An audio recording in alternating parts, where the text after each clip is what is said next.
Ladies and gentlemen, your host tonight, Rabbi Gary Bazak.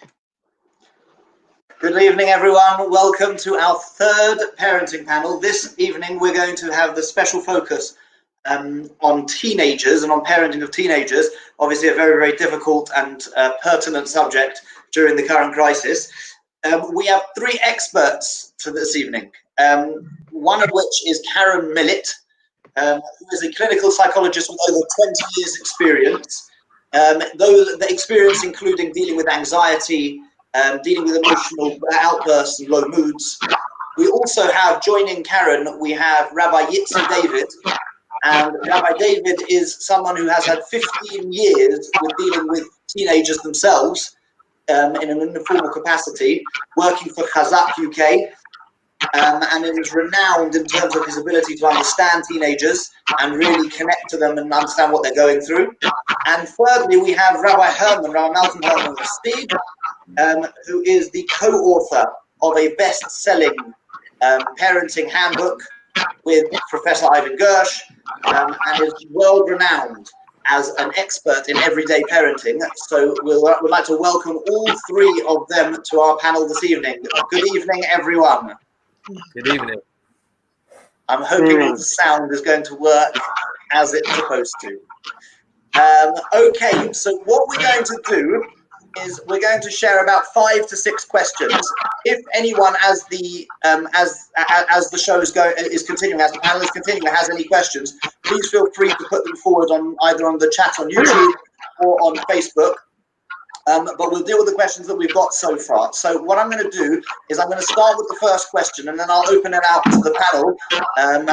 I'll kind of choose who I see fit to open it out to at the beginning, and then we'll see how it develops from there. So the first question is, panel, my daughter normally seems quite sociable and happy to go to school and to speak to her friends. She now says she doesn't want to go back to school and has no friends. I'm trying to understand what is bothering her. So we're going to open this up with Rabbi David. Would you like to give us some insight about this? Okay, good evening. Thank you all for joining us. Thank you, Rabbi Bazak. So, as Rabbi Bazak said, I don't claim to be an expert in telling parents what to do with their teenagers, but hopefully I can offer, we have real professionals with us in that area. What I hope to offer is the ability to try and understand a little bit better what's actually going through the minds of our teenagers when things are troubling them and they're asking these sorts of questions or they're feeling these emotions. So I think if you look at the question, we've all been through a very difficult time. We understand that lockdown and Corona has pushed our school to the limits in so many ways. So when a teenager says something like, when a parent says something like, oh, my teenager doesn't seem so sociable anymore, or she's terrified to go back to school, whatever it may be, I think what we really need to understand is what exactly have our teenagers been going through the past 3.5 or 4 months. If we think about it, there's been a huge change to perhaps the most important part of a teenager's life. The most significant, relevant parts of a teenager's life, without a doubt, is socializing.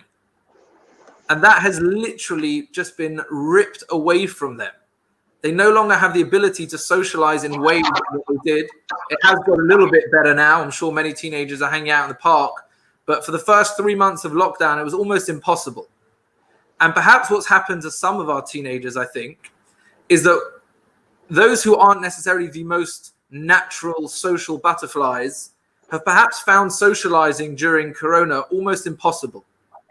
If you're even not the most sociable type of person, you can go to school and you'll, what I'd call, passively socialize. You'll be able to interact with people. People will speak to you and you'll speak to them even by force. Whereas when it comes to lockdown, imagine just for a minute, the only socializing you're doing is if someone actively chooses to phone you or to message you or to engage you in a conversation that they're having.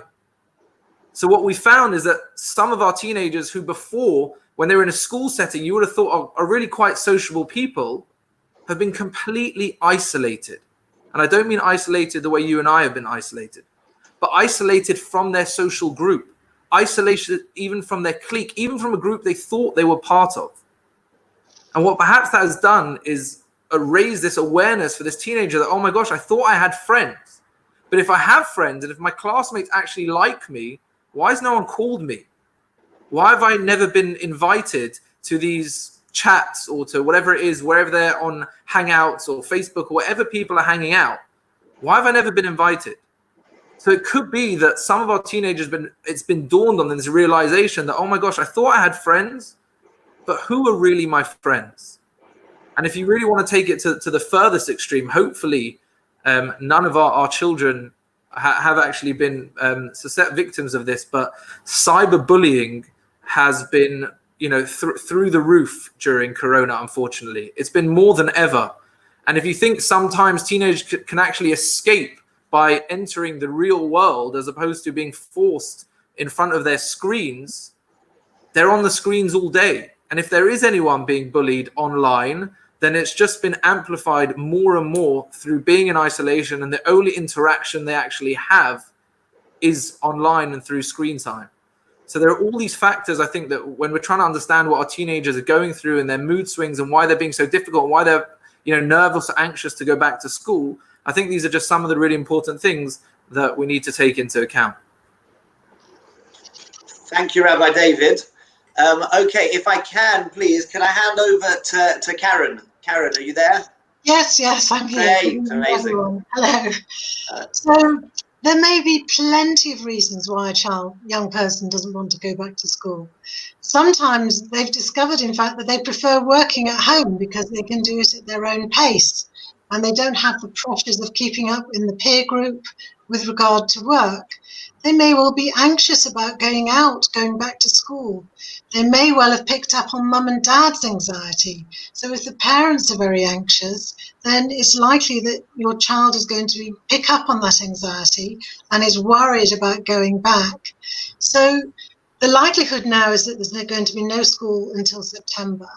So the advice would be to try not to get into a confrontation about it now, because then you've got the whole summer to fight this battle, which is not going to be very good for anybody. But to sit back and to think, well, there might be lots of reasons why your daughter is anxious or doesn't want to go to school. And you've got to try and help understand the reason for that anxiety. And then prior to, say, the week before or a few days before school returns, think with her what kind of things that you can do to reduce that anxiety. Does she need to walk to school with someone? Does she want you to take you to school? Does she want you to be involved in a discussion with the teacher if she feels that she's behind in work?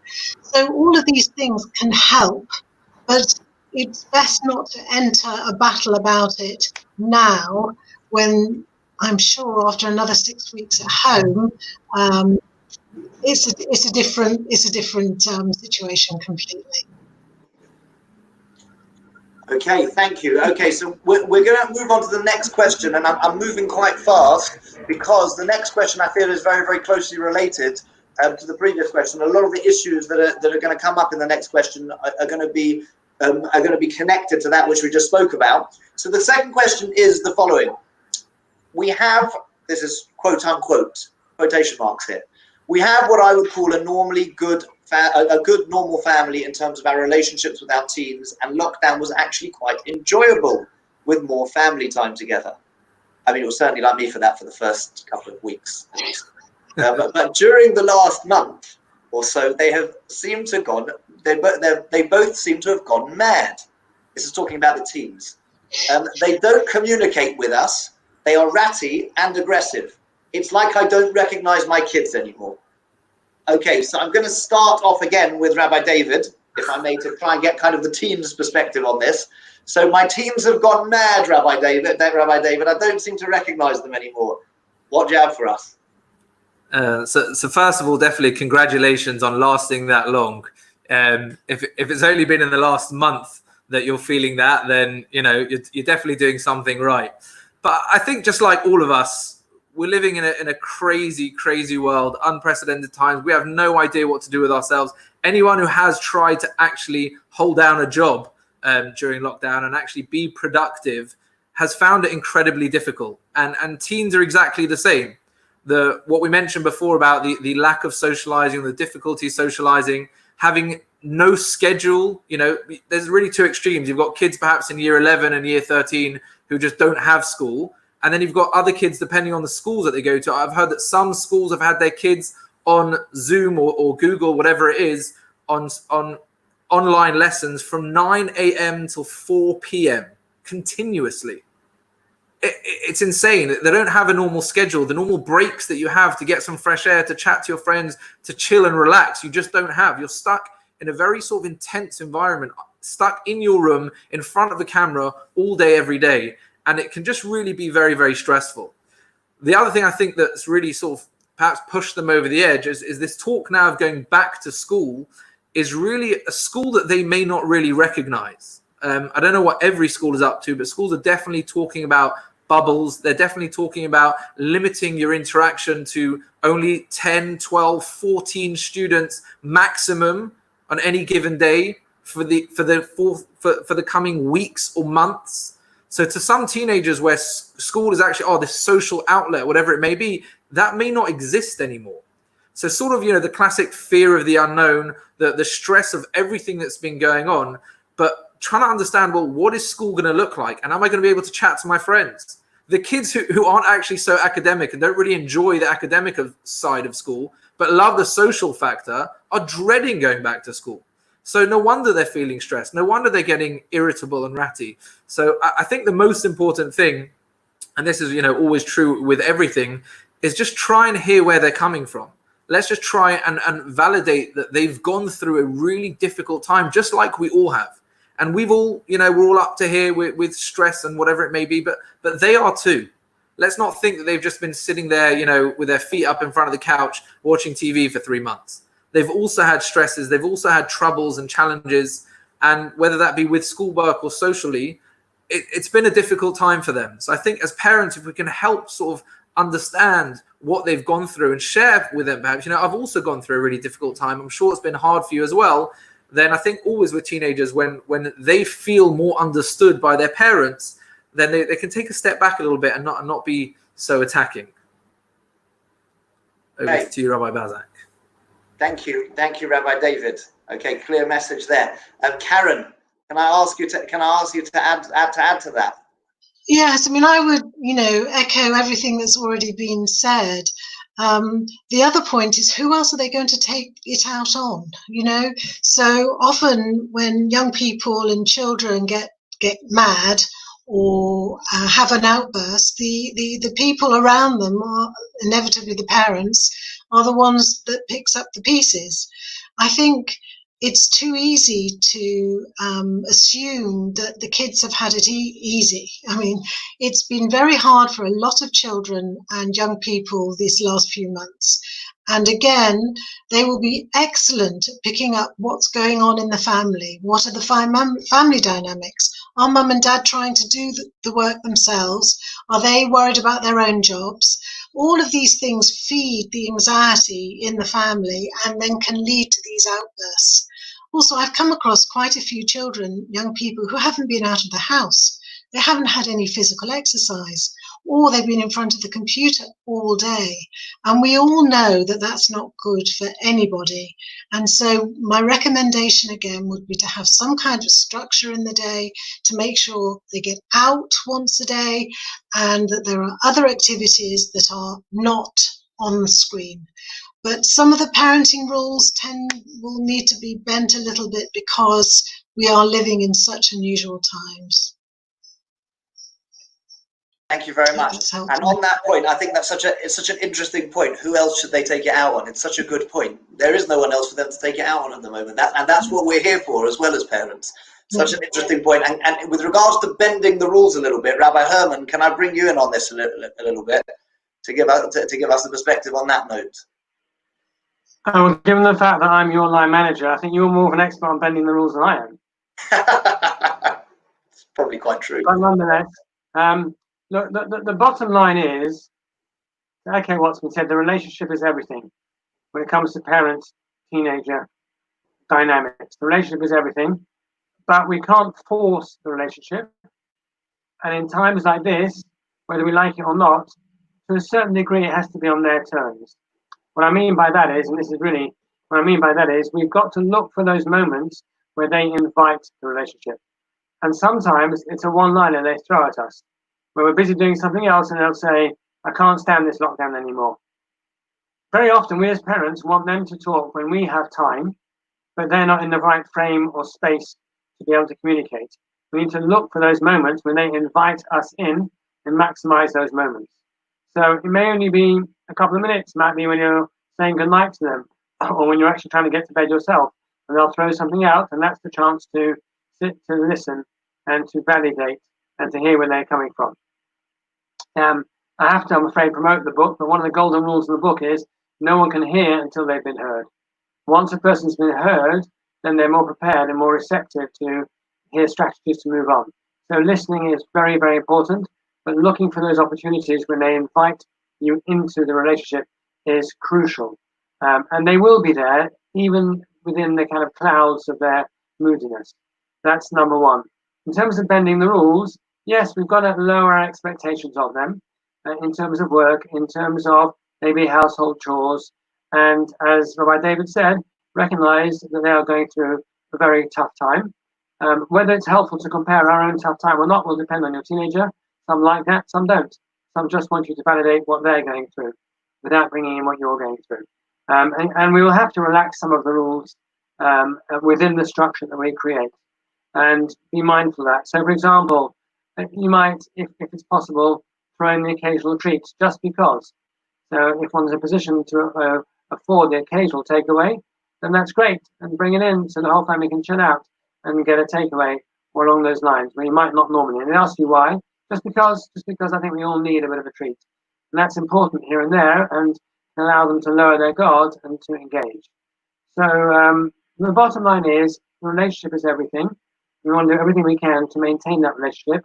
At the moment, whether we like it or not, we have to look for it when it works for them and maximize that opportunity. Thank you, Rabbi Herman. Okay, some very, very interesting perspectives so far, some real insights. Thank you very much. We're going to move on to the third question, which I think is something that is extremely pertinent in today's day and age generally, and has been exacerbated during this crisis, obviously, which is, the question is as follows.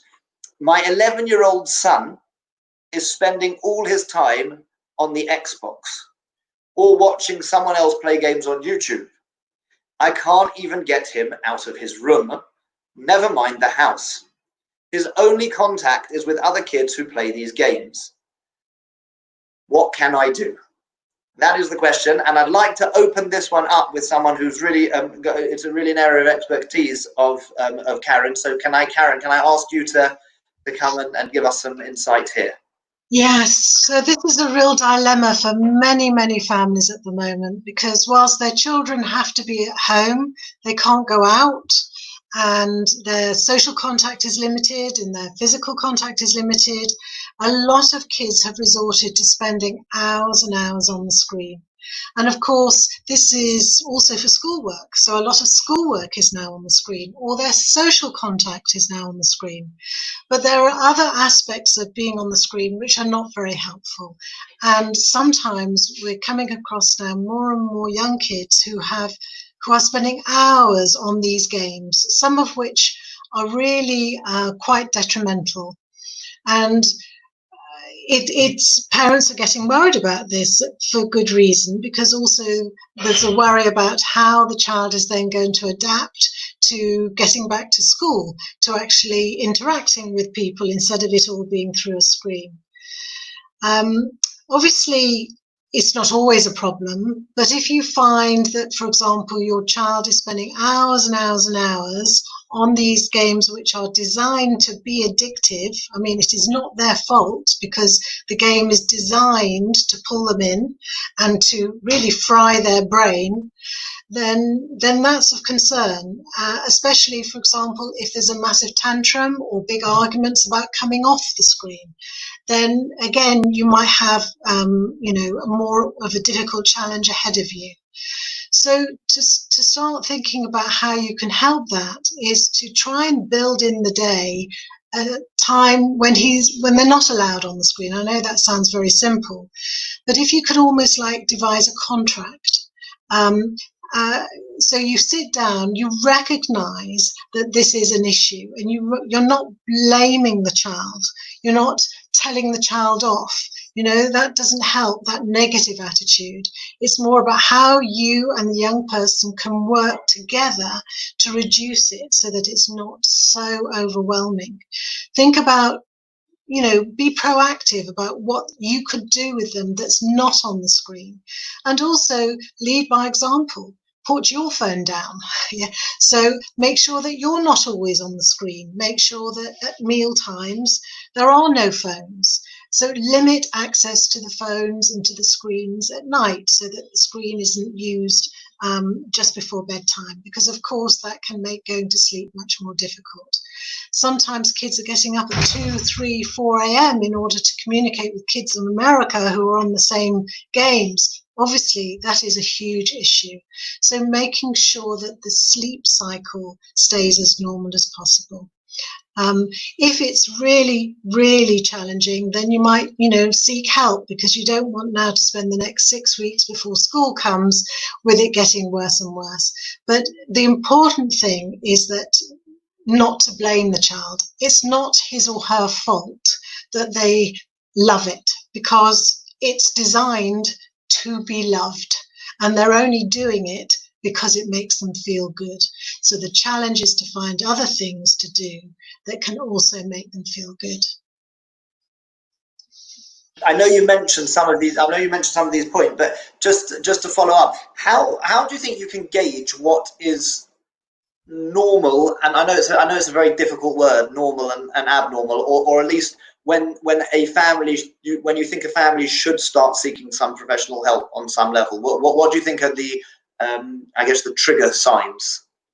So if the parent says that they've got no control, so the child is on it really from morning to night time, a key issue is what happens when the child comes off it, because often they are so aroused by being on these games, really already up there, that when they come off the game, they can't get back to a more stable level, because they're still up there. They're still very, very highly stimulated. These games are designed to do that. It makes them feel good in the way that some drugs make you feel good, but then you have a come down, and then parents have to suffer, the coming down. So if that becomes a pattern, if there's a massive argument, if they refuse to come and eat, if they refuse to leave their room, if they refuse to function, then that obviously is more of an issue. Okay, thank you. Okay, Rabbi Herman, are you there, Rabbi Herman? I am here. Brilliant. Could you share some insights on what Karen said? Sorry, I didn't hear you. No, I didn't hear you. Okay, can you hear me? Yeah, perfectly. Just to add to what Karen said, teenagers tend to take responsibility when they buy in. When something is imposed on them, they tend to resent it and rebel. That almost natural instinct to push back is triggered. If one can create a situation where they buy in, they're much more likely to take responsibility. So I like the idea of a contract, but the timing of it has got to be thought through. And you have to find a space when the teenager is in a good place, or create a space when the teenager is in a good place.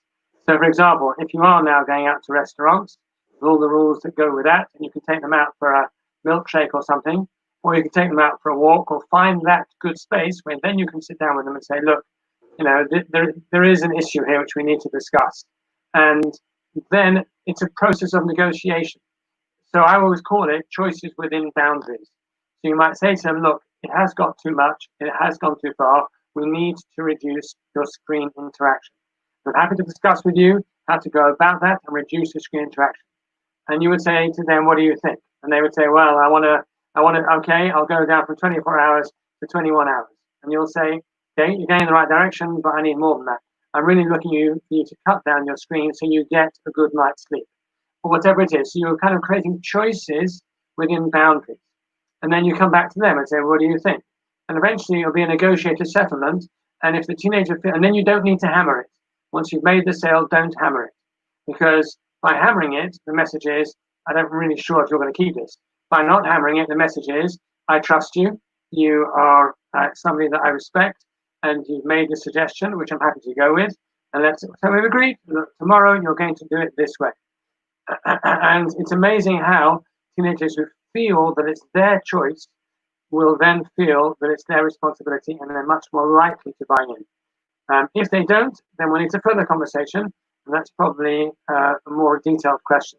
But in terms of backing up the process that Karen's suggesting, I think that's just the skill that one needs to create the right time and space and frame of mind for us as well as them, in which they can be receptive to this concept of taking responsibility.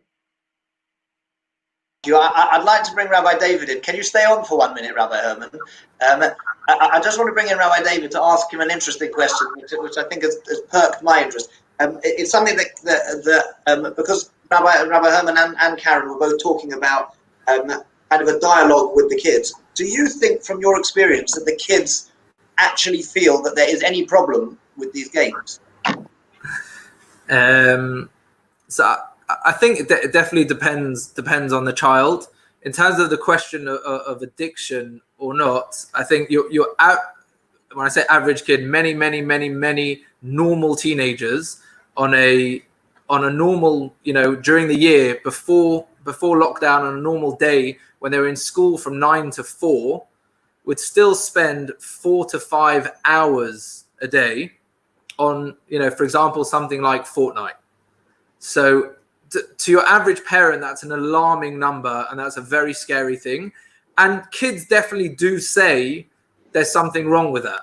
But I think what you'll find during this period of time is that even the kids who in the past would have told you that, there's nothing wrong with it, whatever it is, now that they have nothing else to do and they're spending 12, 13 hours a day, I think even they would agree that there's something wrong. And as Rabbi Herman and Karen rightly said, that this sort of contract idea, I think kids would actually be interested in it. As long as you're willing to sort of play the game or play ball, as you say, then I think they'd be willing to, because they definitely realize there is something wrong. But I think parents tend to exaggerate what is actually wrong. Meaning, it's not if it's the time that they're spending on a computer that's worrying you, then I don't think that's the issue.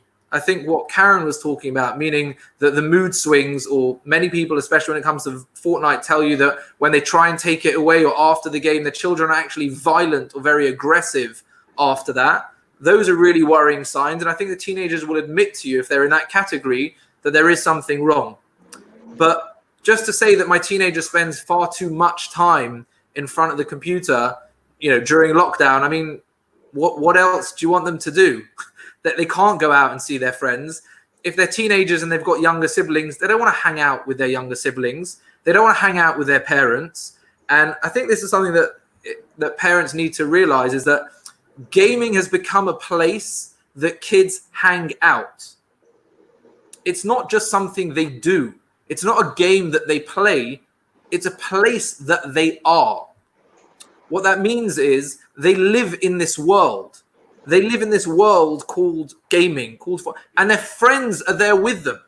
Either they're there on the phone, meaning all of us who remember, and for those of you who have teenage girls, it probably still exists. But if you remember, kids spending 4 or 5 hours a night on the phone talking to their friends that they've spent all day with.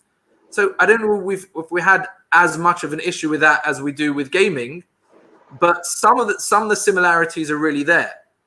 Meaning kids are spending time on gaming as a way of socializing. They're actually speaking to their friends. They're interacting. They're on the phone, so to speak. They're on through the game. They can actually speak to their friends and communicate with their friends. And they're chatting about everyday things. They're talking about homework. They're talking about school in the days that there was school. Or they're talking about what happened to them or why their parents are really annoying or whatever it may be through the game.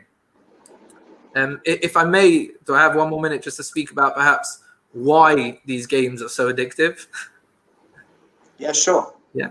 So I think this is also something to understand. Rabbi David, make it 1 minute, please. Okay, I'll try. Okay. So again, I'm definitely not saying that you should allow your kids to play and telling you that it's a great thing at all. But just to understand why these games are so addictive, as Karen mentioned, they're designed to be addictive.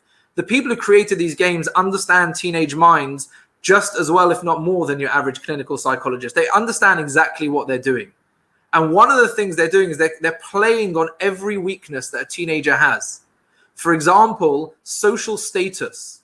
These games include status within them. You have to earn a certain skin, a certain way that you look in Fortnite or in FIFA, whatever it may be. You have to earn things. There's FOMO, because you can't leave a game when all your friends are there. If you leave, then also you let them down when you leave. But I think the biggest one, and this to me was really important, is that there is a concept of escapism, which is obviously much more amplified during Corona, where all of us just want to run away from the world that we're in. And they're escaping to this world. But what happens in this world is it gives children an opportunity to do something that I think in 2020, your average teenager doesn't get to do so much. And that is the concept of autonomy, the ability to choose where to go and what to do. We have a tendency of trying to protect, which is control, our children as much as possible. And by doing that, unfortunately, we limit their ability to actually explore. So when many of us grew up with things like Secret 7 and Famous 5 and this concept of adventure, that doesn't exist anymore. Because when your kid goes to a birthday party, mummy and daddy are waiting an hour before the party finishes to pick them up. And you took them there and you're tracking every single minute of your child's life. So the ability to go, just to go to the park or go to the woods and explore doesn't exist, because parks are dangerous places nowadays. And we're scared of bad people and drugs or whatever it may be. The games, Fortnite in particular, and I'll end with this. I'm sorry, Rabbi Bazak. You're well over a minute. Particularly Fortnite is a game that is very different to the Super Mario that many of us grew up with. In Mario was a linear game. It was a directed game. You could only go forward. And when you pass that level, there's the next level. You pass the obstacle, there's the next one. Fortnite allows you to explore. And what teenagers do is they get together on Fortnite and explore a world that in the real world they were told is dangerous. But perhaps here it's safe. So again, I'm not saying that it's a good thing, and I'm not saying we should allow it. But if we could perhaps compensate for these things that are attracting them to the games in other areas, then perhaps they won't be as addicted as they are now. So I'm keeping Rabbi Herman on, and I could probably bring Callum on, who'd probably both explode at you, because Rabbi Herman, they seem to be, Rabbi David seems to be saying it's a positive thing, these games, if I'm not mishearing him. Well, I don't know how many hours he spends playing them, to be honest. But I don't see him saying a positive thing. I think he's saying that it services a need that our society has eclipsed. And the point he's making is a very, very, very good point indeed. An extremely incisive point, that we have become a bit neurotic about our world before lockdown and restricted our children's ability to explore the world in the belief that the world has become a dangerous place. And there are many people who have observed this. And in that respect, the children need to explore. The period of adolescence is a period of exploration, and they need to explore. And I think I'm going to call it a manipulative manufacturer of these games has exploited this particular need of children. So I don't see him saying that that's a positive. It's actually a negative, that this is their only outlet for exploring. And we need to find other ways in which they can explore. Maybe post-lockdown, give them a little bit more freedom without having to check every minute where they are. One of my favourite stories, if I've got to tell one story in the evening, is of a football coach, a friend of mine, and the kids came onto the field, and one kid came on wearing a duffel coat. This was the middle of autumn. And they're all running around, and this kid's wearing a duffel coat. All of a sudden, this kid stops in the middle of the field, fumbles in his pocket for his phone, and the coach heard the kid say to his mother, "Yes, Mum, I'm wearing it." Now, obviously, that child is trapped the whole time, which is very unhealthy. They need to explore. They actually need to learn from the world around them. And yes, they're going to make some mistakes. We need to try and limit the mistakes, but we need to also allow some of the mistakes.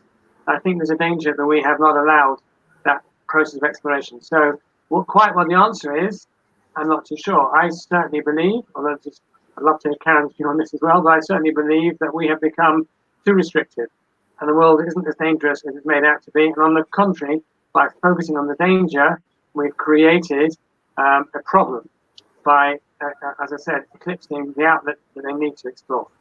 Post-lockdown, I think if we can learn from it and ease up a little bit, allow a little bit more safe exploration, they wouldn't need to pursue these unsafe avenues. Okay, great. I'm going to, I can probably bring Karen on, and I'm sure we can have a lot more dialogue about this, but I do want to move us along to some other questions that need to be addressed. Okay, so the next question is, and I'm going to lead with Rabbi Herman on this, which is, my son is 15 years old. He was conscientious in school, but I feel that through this lockdown, his work ethic, I'll do it this time correctly, his work ethic has evaporated. He has an assignment to finish this term, and I can't see him getting it done. Every time I bring it up, it triggers tension between us. Could the panel please advise me how to handle this? And I'm going to hand to Rabbi Herman on this one. So I'm going to say something which may not be popular, but I think it's true. And we mentioned it last time as well. It's not the end of the world if our teenagers are not conscientious this term. As Rabbi David put it very clearly, they have been up against it. It's extremely difficult maintaining a routine, and even a conscientious child has had it with lockdown. I think most of us as adults are zoomed out, had it with lockdown, had it with virtual classes, and had it with having to have school without the, the soft side of school, which is the whole social world.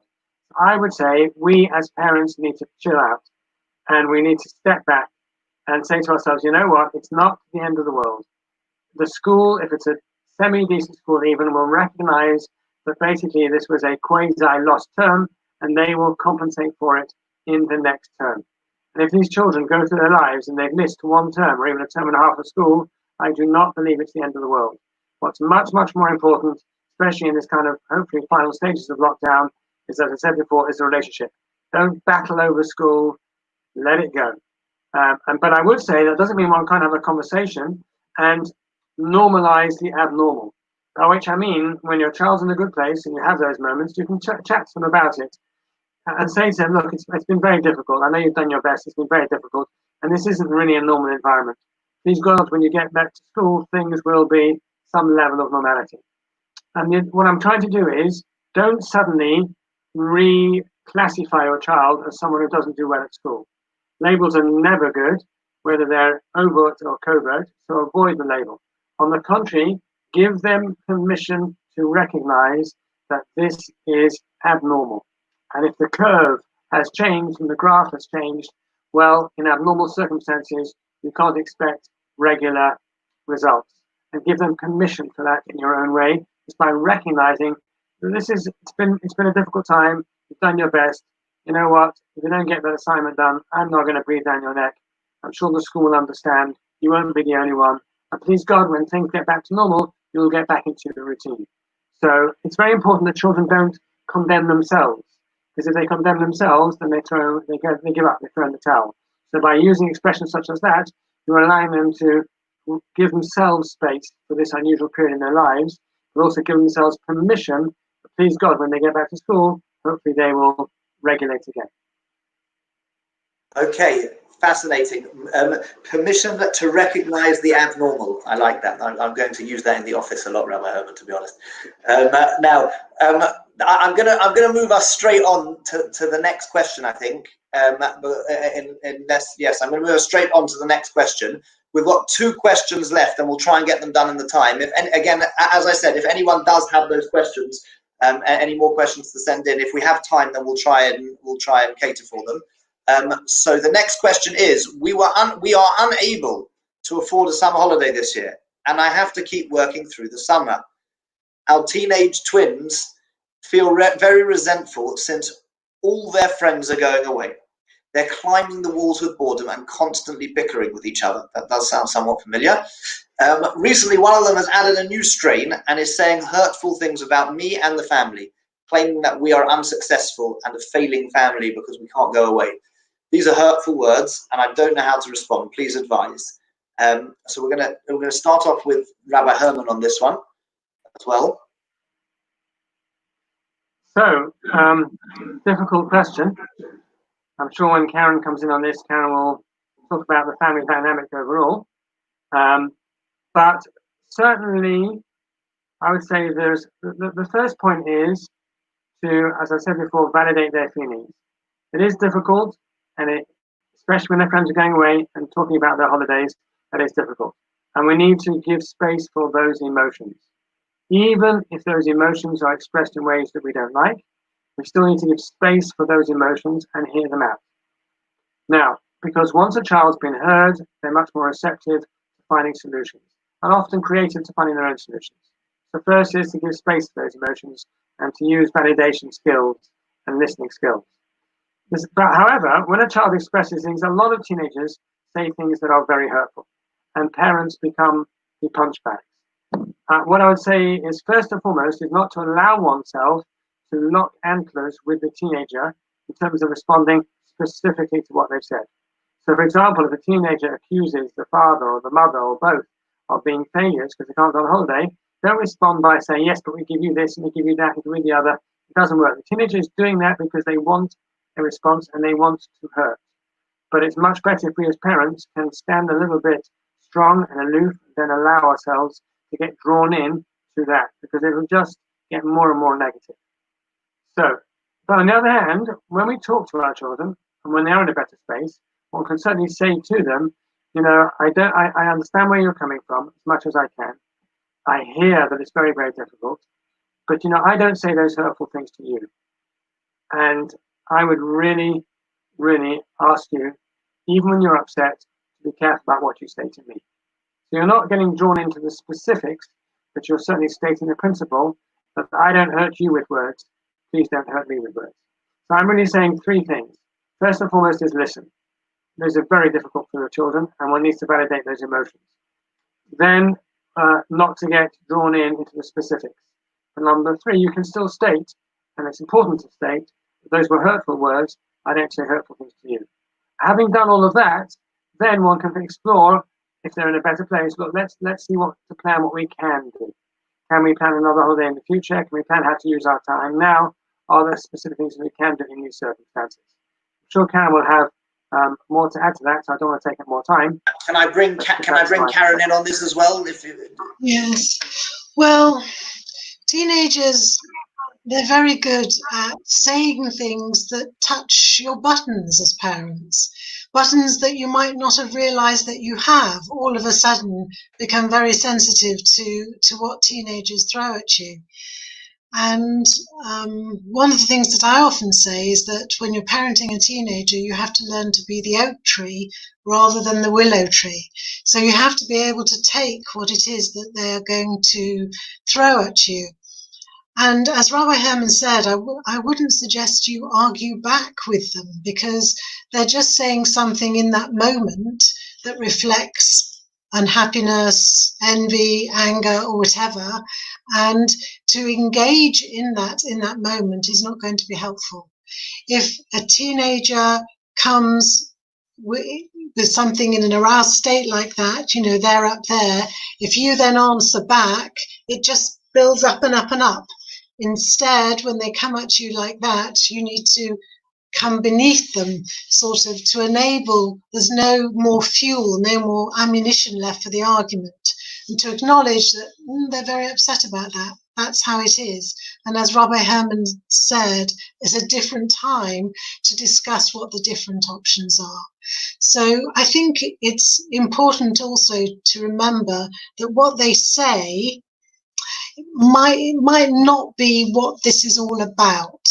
So to step back and to think, oh, they've had a bad day, or they might have just had an argument with their friend, or, you know, time of the month for the girls, or whatever, if one can say that, and, you know, it just all comes out in the wrong place. So to react to it is not very helpful.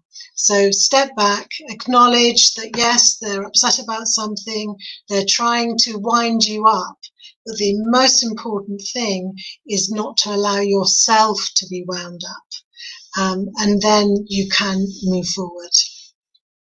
Okay, amazing. Thank you very, very much. And we're going to move on to our final question, which is, we are a Shomer Shabbat family, and my son was just bar mitzvah just prior to lockdown. Since then, his interest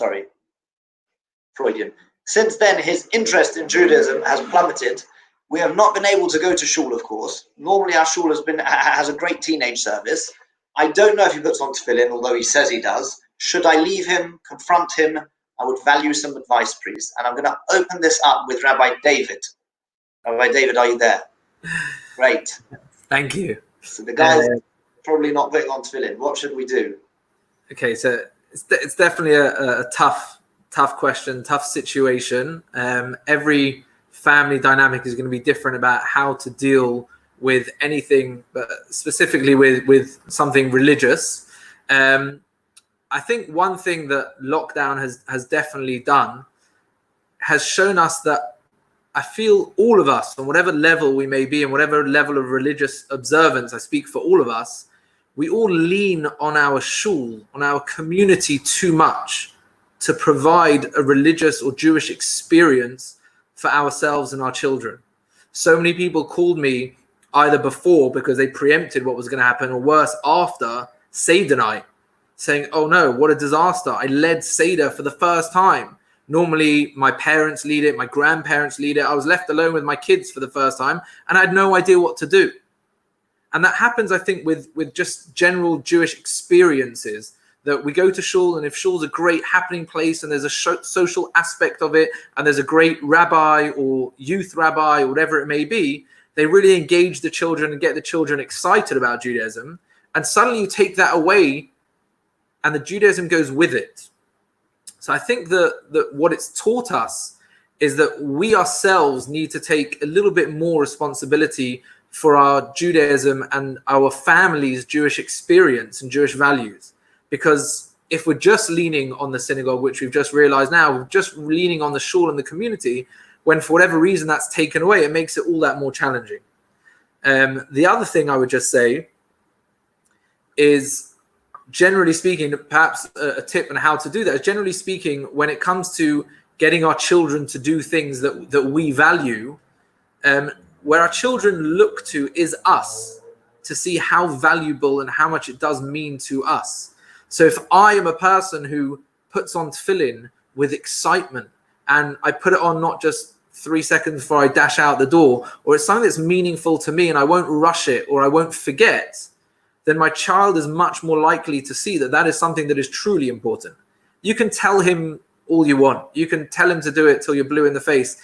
He's not going to do it. And if he is doing it just because you've told him to do it, then as soon as you're not looking, as soon as he's back at school or he's on camp or he leaves the home and he's at university, then is he still going to be doing it? Now, I will throw in that it definitely depends on the age. Some kids at 13 are still at the age where they're just sort of copying and going through the motions, and then perhaps it is healthy to get them into a habit, or perhaps lockdown is different because we don't want them to lose a habit that that would exist in the framework of school and everyday life.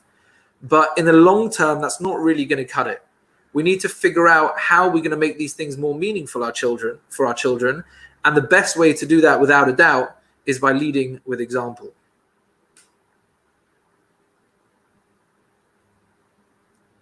Rabbi Bazak? I'm here. Can everyone hear me? Yeah. Rabbi Herman, anything to add?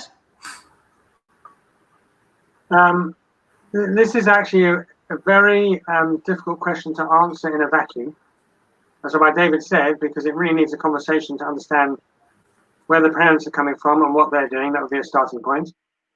Very difficult to answer in a vacuum, but a couple of principles that maybe could be explored. And certainly if somebody has a follow-up question and wants to email us, then we can try and address it. So for example, it is very difficult. Bar mitzvah is a major moment in a child's life, and it's either a launch, as it's supposed to be, or a climax. If it's a launch, that's great. It catapults the boy forward, and he then begins his own Jewish journey. But if it's a climax, and it peaks, and then after that, the child drops, which is not unusual. Because remember that before the mitzvah, everything was voluntary. All Judaism was voluntary. After the mitzvah, it becomes obligatory.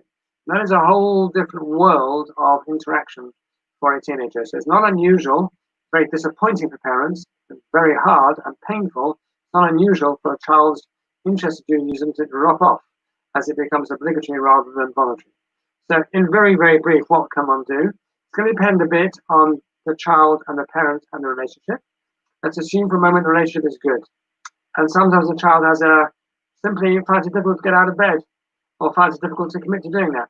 Sometimes a short incentive scheme can be good to get a child into a routine. So it might be some kind of financial incentive or some treats of some sort. Even a 13-year-old can be quite open to the right type of incentive. Incentives must be used correctly. They're there to build a child. They're like scaffolding. They're there to show the child that they are able. Actually, they are able even without the incentive, but they're there as a short-term fix to show the child they are able. So that might work for some children. Let's say that is not going to work. I personally feel that one shouldn't make Judaism a battleground. It's not healthy, and we can't really force the child. If the child says they're putting on tefillin, I personally wouldn't challenge them on that. I wouldn't challenge them on that. I would say, fine, I don't mind how you put it on, where you put it on. That's up to you, and I'm pleased that you're doing it. I would actually give an expression of trust. Every so often, I might log in, as it were, and say, how's it going with the tefillin? How are you managing? Every so often. But essentially, because I can't incentivize the child, and I can't force the child, I don't want Judaism to become a battleground. Therefore, my best bet, is to actually take the child at their word and to trust the child. What I would also do is to find opportunities where they do link to Judaism and to really maximize those opportunities. So let's say they participate in the Shabbat table, or let's say at Shabbat they're davening, or let's say, I don't know, they attend a Kodesh class of some sort, or maybe when it comes to one of the Chagim, coming up to stop, they're very helpful. I want to find as many positive links to Judaism as I can to reinforce the positivity within Judaism. If Judaism becomes negative, they'll want to walk away. And finally, and this is really could justify a whole session in its own right, it probably should, positive, cool role models, if one can introduce them into our lives, are great. So there might be an older cousin, or there might be a friend next door who's a little bit older, but is cool and is clearly doing the right thing. And if one can somehow create that link and orchestrate that link, maybe even behind the scenes by talking to the potential role model, that can be a great, great way of incentivizing our children to recognize that actually it's a cool thing to do the right thing. So those are some strategies, but they will very much depend on a larger family dynamic. But those are some broad strategies. Okay, brilliant. Thank you very, very, very much, Rabbi Herman. Firstly, I'd like to thank our entire panel, Karen Millett, Rabbi Yitsy David, and Rabbi Herman. You've given us some absolute gems, some real things to think about. Please, everyone out there, continue the conversation with us. You're very welcome to email us, to contact us. If you need any of the other people on the panel, Karen's details or Rabbi David's details, you can just get them through the Seed office. And one final thing, one of our questions was about the fact that we might not be able to be going away this summer. And that we're going to be working through the summer. So Seed are going to be working through the summer. And we're putting on something called a staycation. You've heard of the vacation. So now we've got the staycation. We are staying in place, but we are nevertheless going to have a tremendous amount of fun. And this is a very structured program which will give our family the ability to engage as a family when they want, how they want, with lots of opportunities, with lots of fun, lots of ideas, lots of tips, lots of activities, and lots of different ways of engaging. So please join us for that. If anyone wants more details on that, they can contact Rabbi Edwards, whose number will come up any minute now at the bottom of the page. Here it comes, any minute now. And without further ado, I'll say goodbye. Thank you very much for joining us again. The number still hasn't come up, Rabbi Edwards. But it will, if anyone does need to, please contact the Seed office if that number doesn't come up. Thank you very, very much for joining us again. Hope it was interesting for everyone else. It certainly was for me. Good night, everyone. Good night. Thank you. Thank you very much.